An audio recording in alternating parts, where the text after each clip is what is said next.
നിനക്കെന്റെ മാക്കിടാവിൻ മഷിക്കൂട് തന്നതാരേ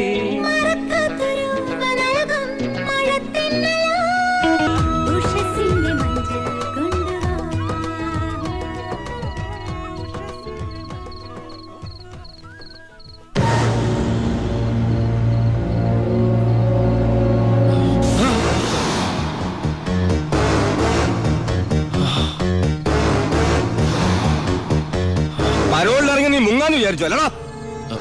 എന്റെ മോനെ കൊന്നിട്ട് പെണ്ണും കെട്ടി സുഖമായിട്ട് കഴിയാമെന്ന് കരുതണം. നിന്നെ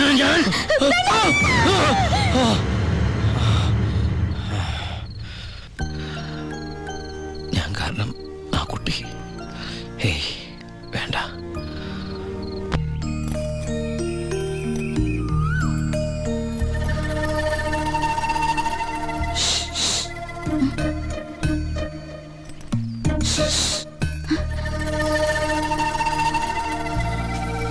പാമ്പല്ല, ഞാനാ.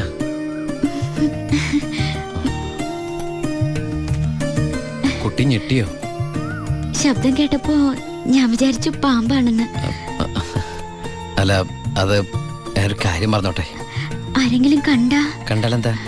കല്യാണത്തിന് മുമ്പ് ഇങ്ങനെയൊന്നും പാടില്ല. എനിക്ക് കല്യാണത്തിന് മുമ്പേ ഇങ്ങനെയൊക്കെ പാടൂ. കുട്ടി എന്റെ കഥയൊന്ന് കേക്കണം. കഥയൊക്കെ എഴുതുവോ? എന്നിട്ട് വല്ല വാരികയിലും പ്രസിദ്ധീകരിച്ചോ? ആ കഥയല്ല, ഇതെന്റെ ജീവിത കഥയാ. കുട്ടിക്കൊരു സത്യം അറിയോ? ആദ്യമായിട്ട് ഞാൻ ദുബായിക്ക് പോയത് ഫ്ലൈറ്റിലല്ല, പിന്നെ കള്ള ലോഞ്ച് കയറിയ. അവിടെ എത്തും മുമ്പ് ആ ലോഞ്ച് മുങ്ങി. ഈശ്വര, എന്നിട്ട് വല്ലതും പറ്റിയോ? ഞാൻ ആ കരയിൽ കിടന്ന്, അല്ല കര കാണാ കടലിൽ കിടന്ന് മരണത്തോട് മല്ലടിച്ചു. പിന്നെ എനിക്കൊന്നും ഓർമ്മയില്ലായിരുന്നു. ബോധം തെളിഞ്ഞപ്പോ ഞാൻ ദുബായിലുള്ള ഒരു ക്രിസ്ത്യാനി ഷെയ്ഖിന്റെ വീട്ടിലായിരുന്നു.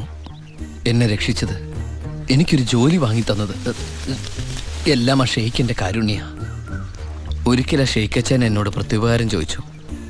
അദ്ദേഹത്തിന്റെ അന്ധയും ബദിരിയും മൂകയും വികലാംഗയുമായ മകളെ എന്നോട് കല്യാണം കഴിക്കാമോന്ന്.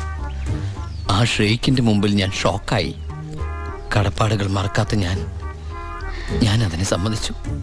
ഞാൻ തിരിച്ചു ചെല്ലുന്നും കാത്ത് അന്ധയായ ആ കുട്ടി കണ്ണിൽ എണ്ണൊഴിച്ച് കാത്തിരിക്കുക. ആ കുട്ടിയെ മറക്കാൻ എനിക്കാവില്ല. സോറി. കരയ ഇതുകൊണ്ട് കണ്ണീരൊപ്പിക്കോളൂ. ആരും കാണണ്ട. എന്നിട്ട് കുട്ടി വീട്ടിലേക്ക് വെക്കോളൂ. പിന്നെ ആര് കേട്ടാലും ഈ കഥ വിശ്വസിക്കില്ല. അതാ എന്റെ കഥയുടെ കുഴപ്പം. വീട്ടിൽ ആരോട് ചെന്നത് പറയണ്ട. അവരാരെങ്കിലും ചോദിച്ചാ കുട്ടിക്ക് എന്നെ ഇഷ്ടായില്ലെന്ന് മാത്രം പറഞ്ഞാൽ മതി.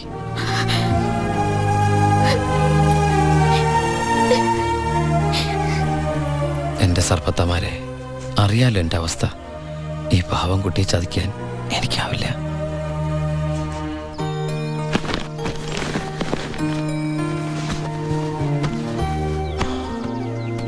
ഭാരതീയമ്മ എന്താ പിണങ്ങിയിരിക്കുക? നിന്നെ കണ്ട് കൊതി തീർന്നില്ല. അതിനു മുമ്പ് പോവല്ലേ? കുറച്ചു ദിവസം കൂടി. അമ്മ എന്താ ഈ പറയണേ? എനിക്ക് ഇന്നെ തിരിച്ചു പോയേ പറ്റൂ. ഞങ്ങളുടെ അവധി എന്നൊക്കെ പറഞ്ഞാ ഏതാണ്ട് പരോള് പോലെയാ. പറഞ്ഞ സമയത്ത് തിരിച്ചെന്നില്ലെങ്കിലേ തൂക്കിയെടുത്തോണ്ട് പോവര്. പിന്നെ ആ ജീവനാന്തം ജയിലില്ല. അല്ല, വെയിലില്ലേ ഈ അറബിയുടെ അടിമപ്പണിയൊക്കെ ചെയ്തിട്ട്. ദുബായിൽ അങ്ങനെ ഉണ്ട്.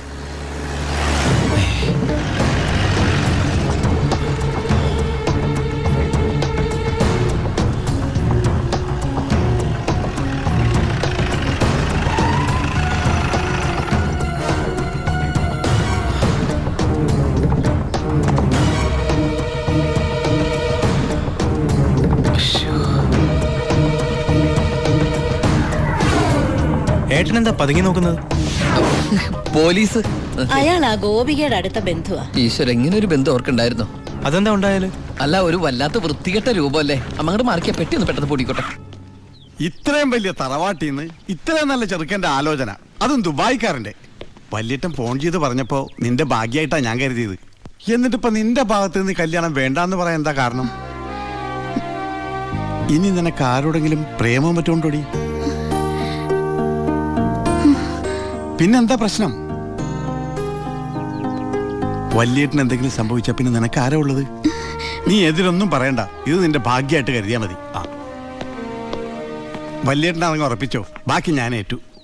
എന്തായാലും ചെറുക്കൻ പോണ ദിവസം വന്നത് നന്നായി. ഉണ്ണിയൊന്ന് കാണാലോ. വല്യേട്ടാ, ഞാനൊന്ന് ഉണ്ണിയെ പരിചയപ്പെട്ടിട്ട് വരാം.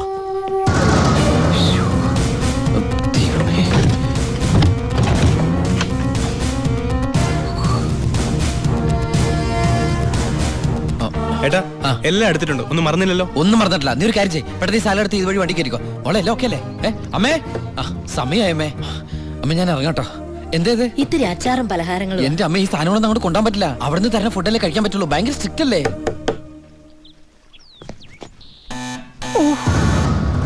ആരോ ബെല്ലടിക്കുന്നുണ്ടല്ലോ. അല്ല എടാ, ഹലോ, അവിടെ നിന്നേ നിന്നേ.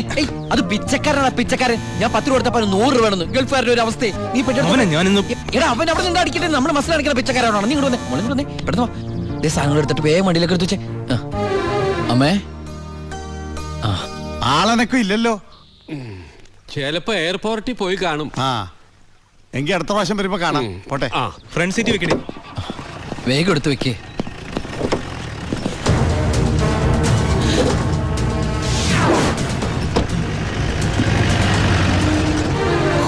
അയാള് പോയി. പൊറോട്ട എടുത്ത്. അയാള് വരുന്നു. എന്താ ഓ, എന്തൊരു ചൂടാണത്, ഭയങ്കര ചൂട്. ഞാൻ ഒന്നുകൂടി കുളിച്ചിട്ട് വരട്ടെ. നാട്ടുവെള്ളത്തിൽ ഒന്ന് കുളിക്കണമെങ്കിൽ എത്ര നാൾ കഴിയണം? ദുബായ് കിട്ടുന്ന വെള്ളമുള്ളടാ, ഡീസൽ അല്ലേ, ഡീസൽ.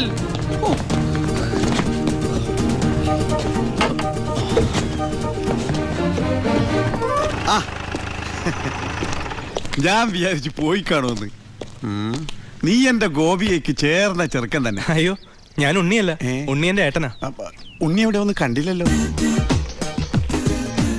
ഉണ്ണിയേട്ടാ, എന്താടാ? ഒരാൾ കാണാൻ വന്നിരിക്കുന്നു. അയ്യോ, ഈ സമയത്താ? ഉണ്ണി കുളിക്കല്ലേ? കുളിച്ചോണ്ടിരിക്കുക. ആരാടത്? ദിവാകരൻ, അപ്പുറത്തെ വീട്ടിലെ ഗോപിയുടെ കൊച്ചച്ഛൻ.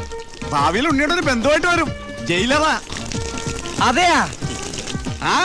ഒന്ന് മുഖം കാണിക്കാൻ വേണ്ടി വന്നതാ. മുഖം കാണിക്കാൻ ഞാനെന്താ രാജാവാ? ഓ, ഫലിതപ്രിയൻ. നമ്മള് തമ്മിൽ കാണേണ്ട കാര്യം പറഞ്ഞത്. ഞാൻ കണ്ടിട്ടുണ്ട്. എവിടെ വെച്ച്? ഞാൻ സോപ്പ് വെച്ചോണ്ടിരിക്ക, അതുകൊണ്ട് കേട്ടത് മാറിപ്പോയതാ. വരുന്ന വഴിക്ക് കണ്ടുന്ന്. ഓ, അങ്ങനെ. ഓ, പിന്നെ പോയിട്ട് ഇത്ര ധൃതി ഉണ്ടായിരുന്നു. 12:30 ട്രെയിൻ. പെട്ടെന്ന് ഇറങ്ങുവോ?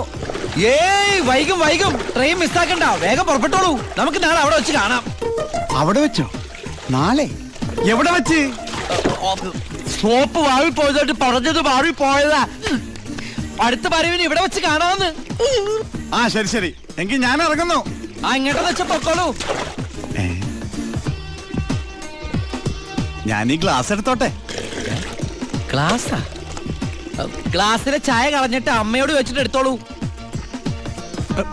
അയ്യോ, ഞാൻ ഈ കൂളിംഗ് ഗ്ലാസിന്റെ കാര്യം പറഞ്ഞത്. കൂളിംഗ് ഗ്ലാസോ ചില്ല് ഗ്ലാസോ ഇനി അപ്പുറത്തെ സ്കൂളിലെ ക്ലാസ്സോ എന്താന്ന് വെച്ചാൽ വേഗം എടുത്തിട്ട് വേഗം പൊക്കോളൂ. ട്രെയിൻ മിസ്സാവും.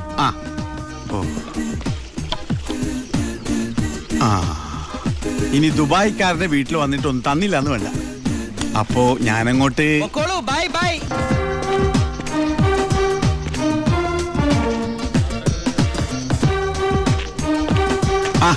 ഇതാര്? പണ്ടോർക്കലം വെച്ചിരിക്കണ എന്റെ ക്ലാസ്സാടാ. സത്യത്തിൽ ഇയാള് പോലീസ് അതോ കുള്ളനാ?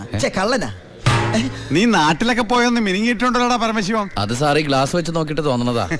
പരോള് കഴിഞ്ഞു വന്നപ്പോ നീ എനിക്കെന്താ കൊണ്ടുവന്നേ? വെച്ചാലിണങ്ങാത്തൊരു കൂളിംഗ് ഗ്ലാസ് തന്നില്ലേ? ഇവനാ? ഇത് ദുബായിലുള്ള എന്റെ ഒരു ഫ്രണ്ട് തന്നതാ. ഫ്രണ്ടോ? ഫ്രണ്ട് എന്ന് പറഞ്ഞ ക്ലോസ് ഫ്രണ്ട്. ആ കക്ഷിയെ കൊണ്ട് എന്റെ വലിയേട്ടന്റെ മോളെ കെട്ടിക്കാൻ പോവാ. ചെറുക്കന്റെ സ്വഭാവമൊക്കെ അന്വേഷിച്ചിട്ട് പോരെ കല്യാണം? ഇല്ല പരമശിവ, ഞാൻ ആരാ? പോലീസാ. അപ്പൊ ആ സംശയവും തീർന്നു. ചെക്കനെ കുറിച്ചുള്ള ഫുൾ ഡീറ്റെയിൽസ് എടുത്തു. അവന് 24 ക്യാരറ്റാ. എന്റെ വ്യാകുല മാതാവ്, എന്നെ കൊല്ലും. ചുമ്മാ ഇത് കണ്ട? ഇതവന് ദുബായിക്കുള്ള കത്ത. എന്തിനാ ഇപ്പൊ കത്ത്? കാര്യം അങ്ങോട്ട് നേരിട്ട് പറഞ്ഞൂടെ? അതിനും ദുബായിക്ക് പോയില്ലേ? അവൻ ദുബായിലെത്തി. ഇത് വെറും ഒരു കത്ത് മാത്രമല്ല, ഒരു ലിസ്റ്റ് കൂടെ ഉണ്ട്. ഒരു DVD, ഒരു TV, ഒരു മൊബൈൽ, അങ്ങനെ ചിന്ന ചിന്ന സാധനങ്ങള്. പോലീസല്ലേ മോനെ, ഓസിന് കിട്ടിയാ വിടുവാ. കാശിനൊക്കെ ഇപ്പൊ എന്താ വില? ടൈറ്റാ. ചിന്നാടൻ ബാബുവിനെ ആശുപത്രിയിലാക്കാൻ വേണ്ടി ലക്ഷങ്ങൾ ഏമാർക്ക് വീശിന്നാണല്ലോ കേട്ടത്. പോടാ. അത് ശരി. അപ്പൊ അതാണ് അവനോട് കാണാത്തത്.